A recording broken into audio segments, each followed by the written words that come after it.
Hello, welcome to another episode. I'm Thomas. In this episode I thought we'd just have a quick look at our solar system that we've had installed. If you're off grid or looking to do something like that, then you'd be looking to do something similar. So this side of the house is north facing, so I've got 10 panels up here and I've got 2 panels on the other side, which I'll show you in a minute. If I flip the camera around, we'll have a look where the sun is, and I can talk you through the thinking around where the panels are.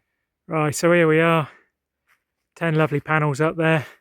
They're single face panels. I did have bifacial at some point, but these are single face, 495 watt each. So we are towards the end of June, so the shortest day of the year in the southern hemisphere. Got the sun pretty much up here. Sun rises over here behind these trees, hits the panels around 9 o'clock this time of year as it comes over the mountains, and then sun carries on and sets out in the front.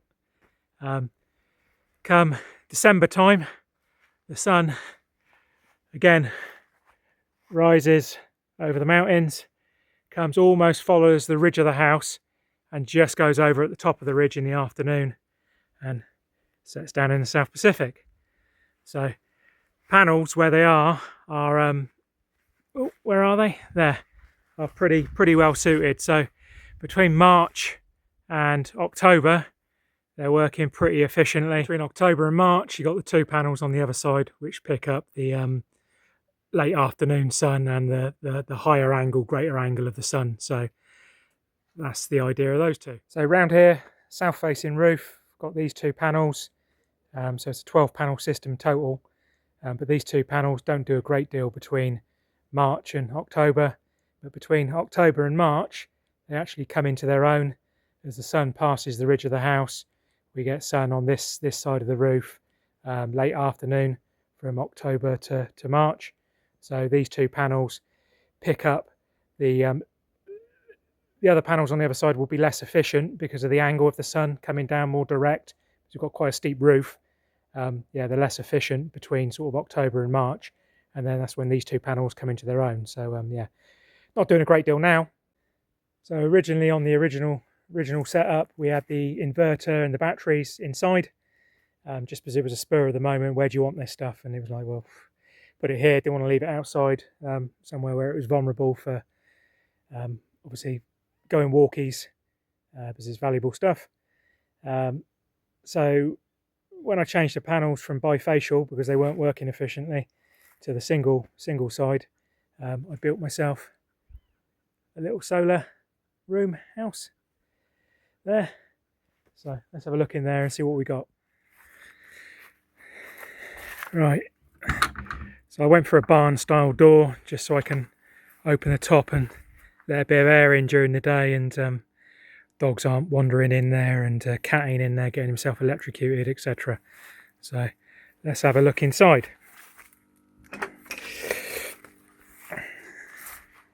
From a distance, that's what we got at the moment. So we go in, see what's happening. We've had currently we're on a 3-day period of rain, and we've had some unseasonably windy weather. So we've managed to not have to use the generator yet, which is good. So panel wise, obviously there's 12 panels, 495 watts each, so that's a 5,940 watt system. Got 8 6-volt 240 amp hour batteries, so that's 1,920 amp hours of storage. I am probably gonna either increase the storage, or I will get a smaller system when I get the pump and everything, pull pump, filter, and all that bits going. It'll be running a little bit more. But we'll have to see. So, little bit of moisture because obviously there's we ain't got any guttering on this roof, and when I've had 3 days of rain, a lot of water goes into the ground, and obviously concrete sucks moisture up. So the door open today, and I'll just dry that out. There's nothing running down the walls, nothing running into the systems. Right, so this is the controller. So push this button, see what we got. Ooh. There we go, I don't know if you can see that properly. So about 96% on the batteries at the moment. It's only pulling in just over 1,000 watts at the moment, and there's nothing going out. And obviously the inverter's inverting. It was pulling in almost 4,000 watts about an hour ago. The system was down at about 70%, so it was pulling in a lot more. At the moment, it's trying to balance the batteries and bits and pieces, so it reduces how much it's bringing in as it gets up towards capacity. So I've got two controllers. Everything's Victron. Got two controllers, MPPT 15070 and an MPTT 15060. So each controller's got 6 panels on it. Battery isolator with 2 shunts, and the panel isolator here. So I've got isolators, one for 6 panels and another one for the other 6 panels. Got the main trip here. Got another little trip just because I had this socket put in, so that's the trip for that socket, and there's a trip for the generator.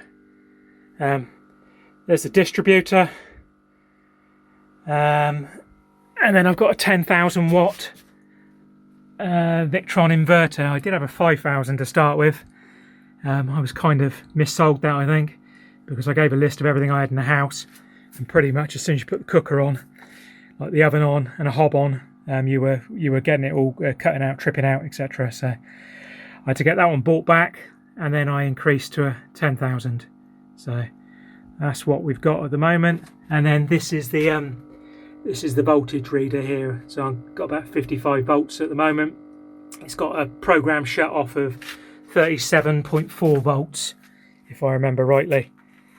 So yeah, the volts is more important than the percentage. Obviously, if you've got percentage of battery, if I'm using say 9,000 watts of energy, that will soon drag the voltage down, and it will cut off as soon as it gets to 37.4. It will cut off because it wants to protect the system. So if you were to download the Victron Connect app from the Google Play App Store, then you can control everything from the comfort of your own sofa. So you can bring up all the data here. That's the status of 6 panels. You can look at the history and see the total kilowatt hours that is done per day, lifetime totals, trends. You can see what state the batteries are in, whether they're bulk, in absorption, or whether they're currently in float. Check the voltage, check the ampage. Yeah, pretty much everything. Just go onto your phone, check it, keep the software updated this way, keep all the malware updated, and basically have comfort in the palm of your hands. Right, so you'll have to excuse the kitchen. Haven't renovated this yet, so you can get an idea of what sort of stuff we're trying to run. So I've got a fridge and a freezer, which is on 24/7. Got another freezer out in the storeroom, which I'll show you in a minute. And here's chest freezer, so that's on 24/7. So with that and the fridge freezer in the kitchen, when they're both on and actually cooling at the same time, they're pulling about 140 watts, something like that. Got a small cooker, but that drags a lot of voltage out of the system. Blender, microwave, coffee maker, toaster, kettle. So let's put something on, and you can see what that does to the system basically. Yeah, we got 3 ceiling fans. We'll turn it on. They pull about between 100 and 150 watts each when they're going. It's got one down here in the lounge. Got one upstairs in the bedroom, and then there's one in the kitchen as well. So, but that one starts going. He's pulling just over 100 watts when he gets up to full speed, which is about now. So that's 100 watts. What we do is we're let's put something on and go and see what it's pulling on the system. Also got an electric shower, and that pulls just over 2,000 watts when it's on. So yeah, which pulls the voltage right down reasonably quickly. So it's 5-minute showers, Daniela, 5-minute showers. Right, so I've got one fan on, put the kettle on, make myself a cup of tea, and I've put the chicken in the oven to cook because we got some sunshine. So let's see what that's doing to the system. Right, you can see it's pulling the volts down to 48.7. Probably get down to about 47-ish, and then it will balance itself out. And right, go to the monitor. So see if we can get a view. 95%. We're pulling 4,252 watts. And because we're draining the batteries out now, as we're inverting, we're asking the system to do some work. That's the kettle just turned off, so it's down to just over 2,000. Obviously, you can see it's gathering more sun now as well. We're over 3,000 watts. So it's fully replacing everything I'm using, and it's inverting now. So it's converting the sunlight into energy into the batteries, and then converting that into 240 volt to run everything in there. Yeah, so we got about 16 lights in the house at the moment, and they're all on 9-watt light bulbs, which are quite low energy. Also running a security system, so 24/7. There's cameras monitoring the garden, monitoring the house, so that's good. Got a washing machine outside there somewhere. Yeah, so we've got everything that normal households have. Obviously, when it's wet, we have to watch what we're using. I watch what the voltage is, turn something on maybe, and then turn something off. But when it's sunny like now and we can pull sort of 4,000 watts in, I'd struggle to be using 4,000 watts unless I've got the oven on, basically. So if we'd gone another day without sun, after 3 days, we generally run out of power, or the system will shut down because it doesn't want to take the batteries too low. So I've got a standby generator. So let me turn the camera around and we'll have a look at this. So I've currently got a Husqvarna 5.5 kVA generator, which Kiki is going to model for you. Here you go, Kiki. Just come on through the shot. So originally I had a generator that came with the solar install. It was a Bison one. It was about a 5 kVA.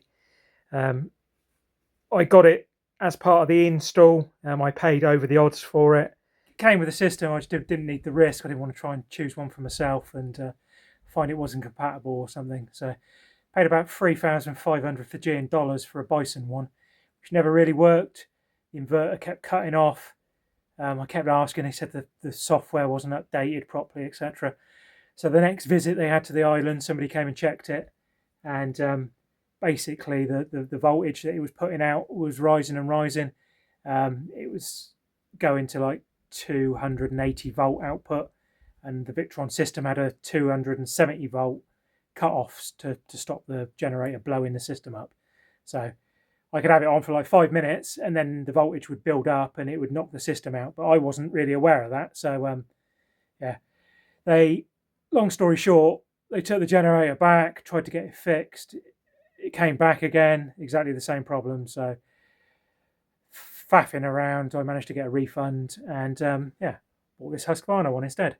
So this was about 2,500 Fijian dollars.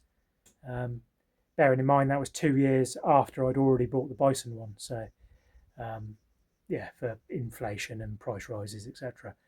So let's turn this one on, see what it does to the system.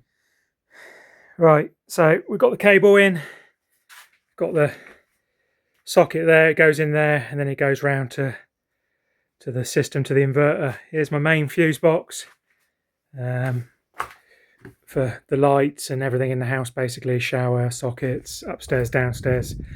Need to finish off tidying this, got to redo this whole wall. So yeah, so here's generator. It will need choke and fuel. If the fuel is off, on, off. Fuel's on now. Choke.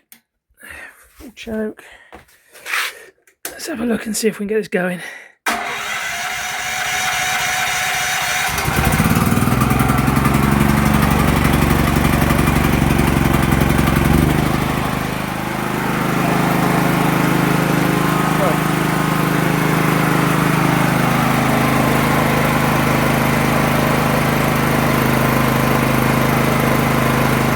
So, that's on now. See on the reader there, it was doing 239 volts, I think, out. So 240 volt basically, 229, 230. So it's aiming to do somewhere between 230 and 270. So, and I've only used it for 20 minutes since I've had it on the timer. So let's go and have a look and see what it's doing in here. Right, so again we're go to the control panel, try and find an angle where you can get the camera. Oh, come a bit closer. There you go. So generator's putting in 425 watts. Got 65 watt load, which is just the fan on its own at the moment, and we're putting in 530 watts of solar because we got 97% of battery. So let's go and turn something on and see what it does to the generator, the load, the sun and the battery. Bearing in mind that the generator is an on-demand generator, so it's a 5.5 kVA, so standard it's putting in about 500 watts roughly. It's building up slightly now, maybe 550 we'll get to when it sets into its proper tone. So let's go and turn something on and see what it does again. So we've got the one fan going still, put the good old kettle on. I don't know if you can hear the generator, but watch and listen for the tone of the generator will change. So there's a deeper tone now on the generator. So the kettle's on. We'll quickly run around this way, put the shower on at the wall. It's an on-demand shower. So turn the shower on, it's now heating the water. So that'll be a couple of thousand watts. Kettle will be pulling a couple of thousand watts. Generator's working a bit harder, as you can hear.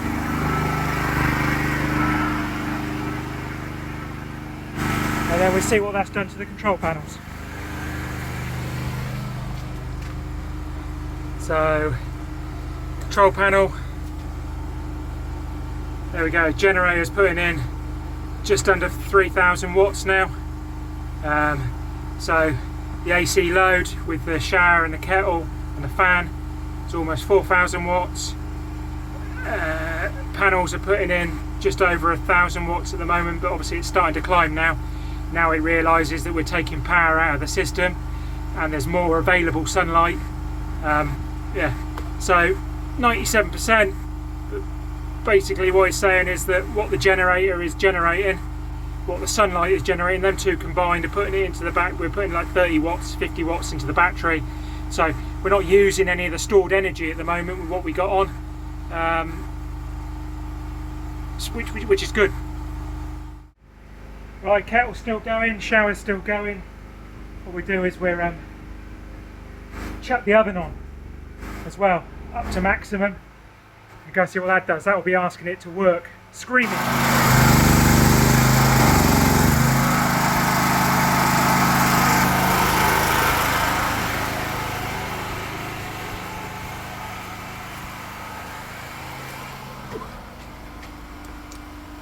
Oh, no, something's tripped. So, need to try and work out. Oh, no, there you go. Clicked over now.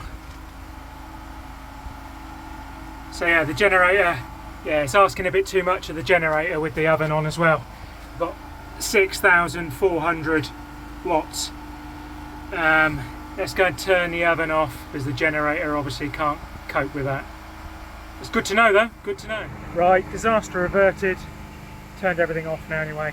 So, generator still putting in there. System's gone back to bulk, so it was on absorption. Bulk basically when it's putting stuff into the batteries and then it's absorbing sunlight, and then it goes to float when it's trying to balance the batteries.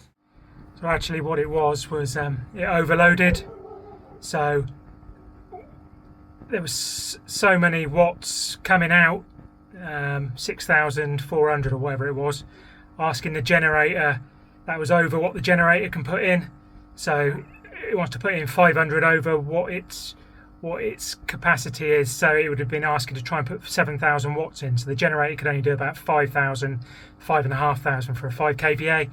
So basically it wouldn't let it sort of cut it off basically, and put it down as an overload. So but yeah, nothing hurt in the filming of this video.